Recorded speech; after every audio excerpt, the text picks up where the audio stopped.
Now, even though consistently growing my top line total yearly dividend income as well as my on average monthly dividend income is one of my main goals over the next year, it doesn't necessarily mean that it's my only goal. I also want my portfolio to grow over time, even if it's at a slow and steady pace. But because one of my main goals is in fact to build out a portfolio like I have over the past 8 or so years that pays me a considerable, consistent amount of money on a monthly basis to help pay for things like my bills, life expenses in the future, this year along with years in the future probably, I'm going to continue to buy into some higher yielding names that are going to significantly help me boost my total yearly and total monthly dividend income without a substantial amount of money invested. Now in the high yield landscape, there's a ton of junk out there, and there's also certain names that offer a nice high quality strategy and at least historically have offered nice income and a positive total return. So for this video specifically, I'm going to share with you guys 5 specific names, 5 specific ETFs that I plan on buying consistently in 2025 to help me reach one of my main goals that, like I said, is to grow my total monthly dividend income consistently. Now before I go through those 5 names, I did want to mention that one of my main goals this year is to raise my total monthly dividend income by at least $1,000 per month more by 2026. Now that means that my goal is that my total monthly dividends is going to have to reach or surpass $8,500 per month in order for me to hit my goal, which of course if we come up short, it's not a big deal whatsoever, but that's my main goal as of right now. So without wasting any more time, let's get into the 5 different higher yielding ETFs that I'm going to use in 2025 to boost my dividend income substantially. So if this interests you at all, make sure to drop a like down below, subscribe for more content like this, and let's get right into it. If you are a dividend investor who wants to level up your portfolio, you need to be tracking your dividend income consistently. And that's why I created the perfect dividend tracker that I've used to scale my dividend income up to all-time highs over the last year. Now, along with this dividend tracker, you're also going to receive my A to Z dividend investing ebook, which shows you how I personally started from $0 several years ago to now where I earn over $7,500 per month in dividends. So if you want this tracker and the ebook, go to the first link down below in my description and grab it today. Now, the first of 5 names that I'm going to be buying consistently in 2025 and that I've already been buying a little bit here and there is the NEOS NASDAQ 100 High Income ETF, or ticker symbol QQQI.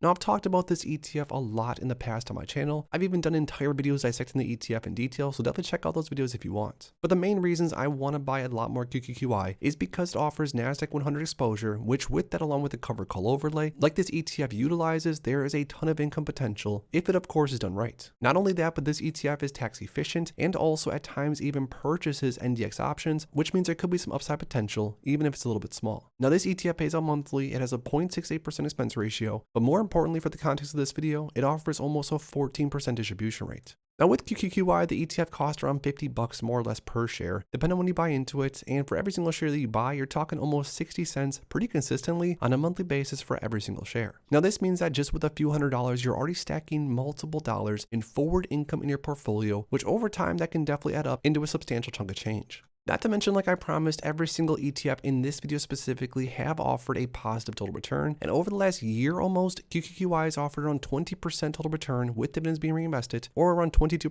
annualized gain. All that to say that you guys will see a lot more purchases of this ETF in my portfolio over the next year or so.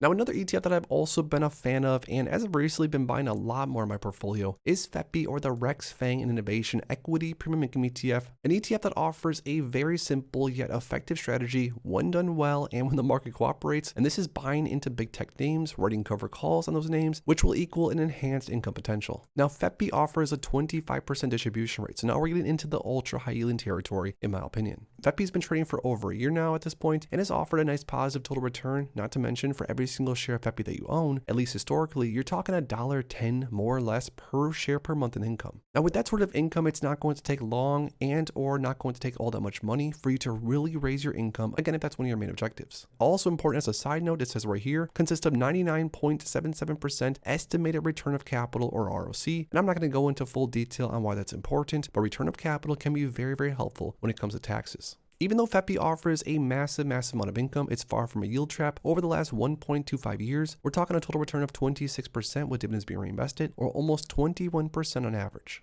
Another one of my absolute favorites that I'm going to add a lot more of this year, and I wish I would have added a lot more in the last year, is GPIQ, or the Goldman Sachs NASDAQ 100 Core Premium Income ETF. Another ETF that I've talked about on my channel. I've done a deep dive on this one as well. So definitely you guys, if you're interested in this kind of thing, look throughout some of my other videos. I promise you they are full of information that's going to be helpful. But GPIQ basically utilizes the NASDAQ 100 and then sells calls dynamically, meaning there's some more upside potential compared to other NASDAQ 100 covered call ETFs. The ETF is well managed and offers consistent income plus upside. And as far as the distributions go when it comes to GPIQ, another thing that I love about this ETF is it's been very consistent, anywhere from around 39 to 41, 42 cents every single month, sort of an ETF where you can expect to receive a certain amount of income ongoingly. Now, I've even said that GPIQ will probably outperform JEPQ in the long term, and this is based upon the ETF's construction, and this is just my opinion. And at least so far, GPIQ has done amazing. Over the last 1.2 years, we're talking 42, almost 43% total return, with dividends being reinvested, or around 35% almost average annual total return. I repeat, GPIQ, check it out if you haven't already. If you're into income and if you're into upside, this ETF is going to blow your mind. Now, this ETF I'm going to add this year, but in a very small fashion. This is because it's riskier. We're talking about ZVOL or ZVOL, which has a 30+% distribution rate. And keep in mind, this ETF shorts the volatility index. Now, because this ETF shorts the volatility index, there is some risk for downside, especially just as of recent, the VIX has been spiking, which means this ETF has dropped in price. But because of this strategy, there is massive potential for income generation, like we've seen over the past year or so. Around 48.5 cents per share per month is what investors like myself have been paid. Now, what is this ETF going to pay out in 2025? Only time will tell. Will it be smaller? Will it be bigger? Your guess is as good as mine. But either way, for an ETF that costs around 18, 19 bucks per share, and for an ETF that shorts the VIX, which again, if you believe in the volatility index going down, which generally I do, I think ZVOL is a perfect ETF to have a little bit of exposure to in my personal portfolio. Like I said, a little bit of exposure. I'm never going to make this ETF a massive portion of my portfolio due to the strategy and due to my risk profile.